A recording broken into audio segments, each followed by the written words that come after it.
The Chronicles of Narnia by C.S. Lewis. Book 6. The Magician's Nephew. Chapter 10. The First Joke and Other Matters. It was, of course, the lion's voice. The children had long felt sure that he could speak, yet it was a lovely and terrible shock when he did. Out of the trees, wild people stepped forth. Gods, fauns, and satyrs, and dwarves. Out of the river rose the river god with his naiad daughters. And all these, and all the beasts and birds in their different voices, low or high, or thick or clear, replied, "Hail, Aslan! We hear and obey. We are awake. We love. We think. We speak. We know." "But please, we don't know very much yet," said a noisy and snorty kind of voice.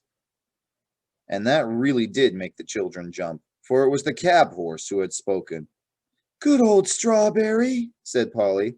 "I am glad he was one of the ones picked to be the talking beasts." And the cabbie, who was now standing beside the children, said, "Strike me pink. I always did say that oss had a lot of sense, though." "Creatures, I give you yourselves," said the strong, happy voice of Aslan. "I give to you forever this land of Narnia. I give you the woods, the fruits, the rivers.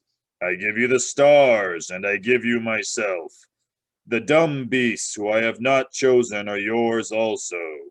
Treat them gently and cherish them, but do not go back to their ways, lest you cease to be talking beasts. For out of them you were taken, and into them you can return. Do not do so." "No, Aslan, we won't," said everyone.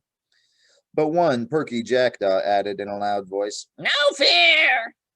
And everyone else had finished just before he said it, so that his words came out quite clear in a dead silence. And perhaps you have found out how awful that can be, say, at a party. The jackdaw became so embarrassed that it hid its head under its wings as if it was going to sleep. And all the other animals began making various queer noises, which are their ways of laughing, and which, of course, no one has ever heard in our world. They tried at first to repress it, but Aslan said, "Laugh and fear not, creatures. Now that you are no longer dumb and witless, you need not always be grave, for jokes as well as justice come in with speech." So they all let themselves go, and there was such merriment that the jackdaw himself plucked up courage again and perched on the cab horse's head, between its ears, clapping its wings, and said, "Aslan, Aslan, have I made the first joke? Will everybody always be told how I made the first joke?" "No, little friend," said the lion. "You have not made the first joke. You have only been the first joke." Then everyone laughed more than ever, but the jackdaw didn't mind and laughed just as loud, till the horse shook its head, and the jackdaw lost its balance and fell off, but remembered its wings, they were still new to it, before it reached the ground. "And now," said Aslan, "Narnia is established. We must next take thought for keeping it safe. I will call some of you to my council. Come hither to me, you, the chief dwarf, and you, the river god, and you, Oak and the he-owl, and both the ravens and the bull-elephant. We must talk together, for though the world is not 5 hours old, an evil has already entered it." The creatures he had named came forward, and he turned away eastward with them. The others all began talking, saying things like, "What did he say it into the world? A neevil? What's a neevil? No, he didn't say a neevil, he said a weevil. Well, what's that?" "Look here," said Diggory to Polly, "I've got to go after him. Aslan, I mean, the lion. I must speak to him." "Do you think we can?" said Polly. "I wouldn't dare." "I've got to," said Diggory. "It's about Mother. If anyone could give me something that would do her good, it would be him." "I'll come along with you," said the cabbie. "I like the looks of him, and I don't reckon these other beasts will go for us. And I want a word with old Strawberry." So all three of them stepped out boldly, or as boldly as they could, towards the assembly of animals. The creatures were so busy talking to one another and making friends that they didn't notice the three humans until they were very close, nor did they hear Uncle Andrew, who was standing trembling in his buttoned boots a good way off and shouting, but by no means at the top of his voice, Diggory, come back! Come back at once when you're told! I forbid you to step further! When at last they were right in among the animals all stopped talking and stared at them. Well, said the he-beaver at last, what in the name of Ashland are these? please, began Diggory in a rather breathless voice, when a rabbit said, They're a kind of large lettuce, that's my belief. No, we're not. Honestly, we're not, said Polly hastily. We're not at all nice to eat. There, said the mole. They can talk. Whoever heard of a talking lettuce? Perhaps they're the second joke, suggested the jackdaw. A panther who had been washing his face stopped for a moment to say, well, if they are, they're not like so good as the first one. At least I don't see anything very funny about them. It yawned and went on with its wash.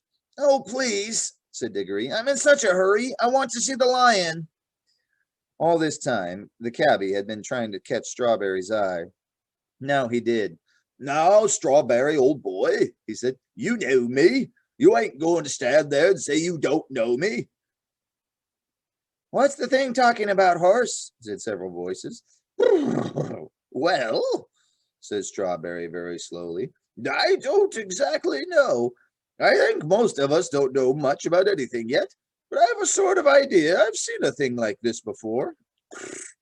I have a feeling I lived somewhere else, or was something else, before Aslan woke us all up a few minutes ago. It's all very muddled, like a dream, but there were things like these three in the dream. What? Said the cabbie. Not know me?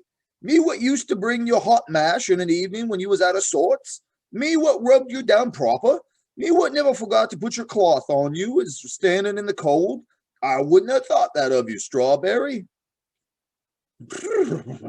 It does begin to come back, said the horse thoughtfully. Yes, let me think now, let me think. Yes, you used to tie a horrid black thing behind me and then hit me to make me run. And however far I ran, this black thing would always be coming rattle, rattle behind me. We had our living to earn, you see, said the cabbie. Yours the same as mine. And if there hadn't been no work and no whip, there'd have been no stable, no hay, no mash, and no oats. For you did get a taste of oats when I could afford them, which is no one can deny. Oats, said the horse, pricking up his ears. Yes, I remember something about that. Yes, I remember more and more. You were always sitting up somewhere behind, and I was always running in front, pulling you and the black thing. I know I did all the work. Summer, I'll grant you, said the cabbie. Hot work for you and a cool seat for me. But what about winter, old boy, when you was keeping yourself warm and I was sitting up there with my feet like ice and my nose fair pinched off me with the wind and my hands that numb I couldn't hardly hold the reins? It was a cruel, hard country, said Strawberry. There was no grass, all hard stones. Too true, mate, too true, said the cabbie. A hard world it was. I always did say those paving stones weren't fair to any horse. That's London, that is. I didn't like it no more than what you did. You were a country horse, and I was a country man. Used to sing in the choir, I did, down at home, but there wasn't a living for me there. Oh, please, please, said Diggory. Could we get on? The lion's getting further and further away, and I do want to speak to him so dreadfully badly. Look here, Strawberry, said the cabbie. This young gentleman has something on his mind that he wants to talk to the lion about. Him and called Aslan. Suppose you was to let him ride on your back, which he'd take it very kindly, and trot him over to where the lion is, and me and the little girl will be following along. Ride, said Strawberry. Oh, I remember now. That means sitting on my back. I remember there used to be a little one of you two-leggers who used to do that long ago. He used to have a little hard, square lumps of some white stuff that he gave me. They tasted, oh, wonderful, sweeter than grass. Ah, that'd be sugar, said the cabbie. Please, Strawberry, begged Diggory. "Do let me get up and take me to Aslan." "Well, I don't mind," said the horse. "Not for once in a way. Up you get." "Good old Strawberry," said the cabby. "Here, young'un, I'll give you a lift." Diggory was soon on Strawberry's back, and quite comfortable, for he had ridden bareback before on his own pony. "Now do get up, Strawberry," he said. "You don't happen to have a bit of that white stuff about you, I suppose?" said the horse. "No, I'm afraid I haven't," said Diggory. "Well, it can't be helped," said Strawberry, and off they went. At that moment, a large bulldog, who had been sniffing and staring very hard, said, Look, isn't there another one of those queer creatures? Over there, by the river, under the trees." Then all the animals looked and saw Uncle Andrew standing very still among the rhododendrons and hoping he wouldn't be noticed. "Come on," said several voices. "Let's go and find out." So while Strawberry was briskly trotting away with Diggory in one direction, and Polly and the cabby were following on foot, most of the creatures rushed towards Uncle Andrew with roars, barks, grunts, and various noises of cheerful interest. We must now go back a bit and explain what the whole scene had looked like from Uncle Andrew's point of view. It had not made at all the same impression on him as on the cabby and the children, for what you see and hear depends a good deal on where you are standing. It also depends on what sort of person you are. Ever since the animals had first appeared, Uncle Andrew had been shrinking further and further back into the thicket. He watched them very hard, of course, but he wasn't really interested in seeing what they were doing, only in seeing whether they were going to make a rush at him. Like the witch, he was dreadfully practical. He simply didn't notice that Aslan was choosing one pair out of every kind of beasts. All he saw, or thought he saw, was a lot of dangerous wild animals walking vaguely about, and he kept on wondering why the other animals didn't run away from the big lion. When the great moment came and the beast spoke, he missed the whole point, for a rather interesting reason. When the lion had first begun singing, long ago when it was still quite dark, he had realized that the noise was a song, and he had disliked the song very much. It made him think and feel things he did not want to think and feel.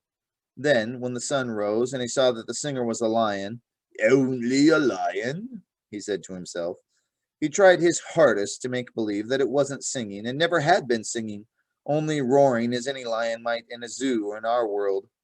"Of course there can't really have been singing," he thought. "I must have imagined it. I've been letting my nerves get out of order. Who ever heard of a lion singing?" And the longer and more beautifully the lion sang, the harder Uncle Andrew tried to make himself believe that he could hear nothing but roaring. Now, the trouble about trying to make yourself stupider than you really are is that you very often succeed. Uncle Andrew did. He soon did hear nothing but roaring in Aslan's song. Soon he couldn't have heard anything else, even if he had wanted to. And when at last the lion spoke and said, "Narnia, awake!" he didn't hear any words. He did hear only a snarl. And when the beast spoke in answer, he heard only barkings, growlings, bayings, and howlings. And when they laughed, well, you can imagine. That was worse for Uncle Andrew than anything that had happened yet. Such a horrid, bloodthirsty din of hunger and angry brutes he had never heard in his life. Then, to his utter rage and horror, he saw the other three humans actually walking out into the open to meet the animals. "The fools!" he said to himself. Now those brutes will eat the rings along with the children, and I'll never be able to get home again. What a selfish little boy that Diggory is. And the others are just as bad. If they want to throw away their own lives, that's their business. But what about me? Don't they seem to think of that? No one thinks of me." Finally, when a whole crowd of animals came rushing towards him, he turned and ran for his life. And now everyone can see that the heir of that young world was really doing the old gentleman good. In London, he had been far too old to run. Now he ran at a speed which would have made him certain to win the 100 yards race at any prep school in England. His coattails flying out behind him were a fine sight, but of course it was no use. Many of the animals behind him were swift ones. It was the first run they had ever taken in their lives, and they were all longing to use their new muscles. After him, they shouted. Perhaps he's the Nevil! Tally-ho! 10 and Tivy! Cut him off! Round him up! Keep it up! Hooray! In a very few minutes, some of them got ahead of him. They lined up in a row and barred his way. Others hemmed him in from behind. Wherever he looked, he saw terrors, antlers of great elks and the huge face of an elephant towering over him. Heavy, serious-minded bears and boars grunted behind him.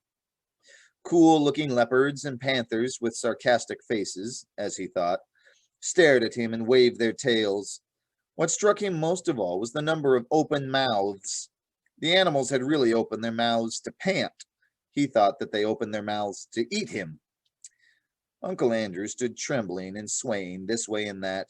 He had never liked animals at the best of times, being usually rather afraid of them. And of course, years of doing cruel experiments on animals had made him hate and fear them all the more. No, sir, said the bulldog in his businesslike way. Are you animal, vegetable, or mineral? That was what it really said, but all Uncle Andrew heard was, "Roof!" The Chronicles of Narnia by C.S. Lewis. Book 6, The Magician's Nephew. Chapter 11, Diggory and his uncle are both in trouble. You may think the animals were very stupid not to see at once that Uncle Andrew was the same kind of creature as the two children in the cabbie, but you must remember that the animals knew nothing about clothes. They thought that Polly's frock and Diggory's Norfolk suit and the cabbie's bowler hat were as much parts of them as their own fur and feathers. They wouldn't have known even that those three were all the same kind if they hadn't spoken to them and if Strawberry had not seemed to think so. And Uncle Andrew was a great deal taller than the children and a good deal thinner than the cabbie. He was all in black except for his white waistcoat, not very white by now, and the great gray mop of his hair, now very wild indeed, didn't look to them like anything they had seen in the three other humans. So it was only natural that they should be puzzled. Worst of all, he didn't seem able to talk. He had tried to. When the bulldog spoke to him, or as he thought, first snarled and then growled at him, he held out his shaking hand and gasped, "Good doggy, then, poor old fellow." But the beast could not understand him any more than he could understand them. They didn't hear any words, only a vague sizzling noise. Perhaps it was just as well they didn't, for no dog that I've ever knew, least of all a talking dog of Narnia, likes being called a good doggy then, any more than you would like being called my little man. Then Uncle Andrew dropped down in a dead faint. There, said the warthog. It's only a tree. I always thought so. Remember, they had never yet seen a faint or even a fall. The bulldog, who had been sniffing Uncle Andrew all over, raised its head and said, It's an animal, certainly an animal, and probably the same kind as those others. I don't see that, said one of the bears. An animal wouldn't just roll over like that. We're animals and we don't roll over. We stand up like this. He rose to his hind legs, took a step backwards, tripped over a low branch, and fell flat on his back. The third joke! The third joke! The third joke! Said the jackdaw in great excitement. I still think it's a sort of tree, said the warthog. If it's a tree, said the other bear, there might be a bee's nest in it. I'm sure it's not a tree, said the badger. I had a sort of idea it was trying to speak before it toppled over. That was only the wind in its branches, said the warthog.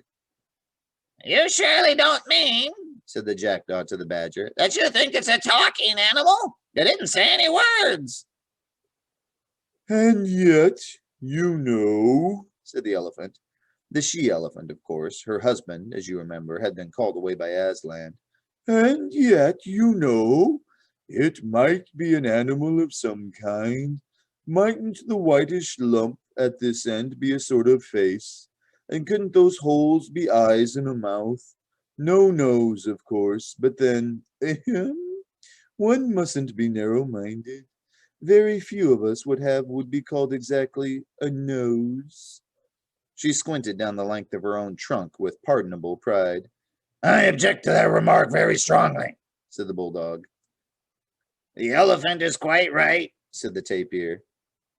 I'll tell you what, said the donkey brightly. Perhaps it's an animal that can't talk but thinks it can. Can it be made to stand up? Said the elephant thoughtfully. She took the limp form of Uncle Andrew gently in her trunk and set him up on end, upside down, unfortunately, so that the 2 half-sovereigns, 3 half-crowns, and a 6pence fell out of his pocket. But it was no use. Uncle Andrew merely collapsed again. There, said several voices. It isn't an animal at all. It's not alive. I tell you it is an animal, said the bulldog. Smell it for yourself. Smell isn't everything, said the elephant. Why, said the bulldog. If a fellow can't trust his nose, what is he to trust? Well, his brains, perhaps, she replied mildly. I object to that remark very strongly, said the bulldog. Well, we must do something about it, said the elephant, because it may be the evil, and it must be shown to Aslan. What do most of us think? Is it an animal or something of the tree kind? Tree, tree, said a dozen voices. Very well, said the elephant. Then if it's a tree it wants to be planted, we must dig a hole. The 2 moles settled that part of the business pretty quickly. There was some dispute as to which way Uncle Andrew ought to be put into the hole, and he had a very narrow escape from being put in head foremost. Several animals said his legs must be his branches, and therefore the gray fluffy thing, they meant his head, must be his root. But then others said that the forked end of him was the muddier, and that it spread out more, as roots ought to do. So finally he was planted right way up. When they had patted down the earth, it came above his knees. It looks dreadfully withered, said the donkey. Of course it wants some watering, said the elephant. I think I might say, meaning no offense to anyone present, that perhaps for that sort of work my kind of nose. I object to that remark very strongly, said the bulldog. But the elephant walked quietly to the river, filled her trunk with water, and came back to attend to Uncle Andrew. The sagacious animal went on doing this till gallons of water had been squirted over him, and the water was running out of the skirts of his frock coat as if he had been for a bath with all his clothes on. In the end, it revived him. He awoke from his faint. What awakening it was! But we must leave him to think over his wicked deeds, if he was likely to do anything so sensible, and turn to more important things. Strawberry trotted up with Diggory on his back till the noise of the other animals died away, and now the little group of Aslan and his chosen counselors was quite close. Diggory knew that he couldn't possibly break in on so solemn a meeting, but there was no need to do so. At a word from Aslan, the he-elephant, the ravens, and all the rest of them drew aside. Diggory slipped off the horse and found himself face to face with Aslan. And Aslan was bigger and more beautiful and more brightly golden and more terrible than he had thought. He dared not look into the great eyes. Please, Mr. Lion, Aslan, sir, said Diggory, please, will you give me some magic fruit of this country to make mother well? He had been desperately hoping that the lion would say, yes. But he had been horribly afraid it might say, no. But he was taken aback when it didn't either. This is the boy, said Aslan, looking not at Diggory but at his counselors. This is the boy who did it. Oh dear, thought Diggory, what have I done now? Son of Adam, said the lion, there is an evil witch abroad in my new land of Narnia. Tell these good beasts how she came here.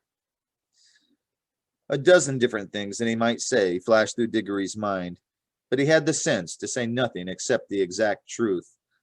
I brought her, Aslan, he answered in a low voice. For what purpose? I wanted to get her out of my own world back into her own. I thought I was taking her back to her own place. How came she to be in your world, son of Adam? By magic. The lion said nothing, and Diggory knew that he had not told enough. It was my uncle, Aslan, he said. He sent us out on out of our own world by rings. At least I had to go because he sent Polly first, and then we met the witch in a place called Charn, and she just held on to us when... You met the witch? Said Aslan in a low voice which had the threat of a growl in it. She woke up, said Diggory wretchedly, and then, turning very white, I woke her, because I wanted to know what would happen if I struck a bell. Polly didn't want to. It wasn't her fault. I fought her. I know I shouldn't have. I think I was a bit enchanted by the writing under the bell. Do you? Asked Aslan, still speaking very low and deep. No, said Diggory. I see now I wasn't. I was only pretending. There was a long pause, and Diggory was thinking all the time. I've spoiled everything. There's no chance of getting anything from Mother now. When the lion spoke again, it was not to Diggory. You see, friends, he said, that before the new clean world I gave you is 7 hours old, a force of evil has already entered it, waked and brought hither by this son of Adam. The beasts, even Strawberry, all turned their eyes on Diggory till he felt that he wished the ground would swallow him up. But do not be cast down, said Aslan, still speaking to the beasts. Evil will come from that evil, but it is still a long way off, and I will see to it that the worst falls upon myself.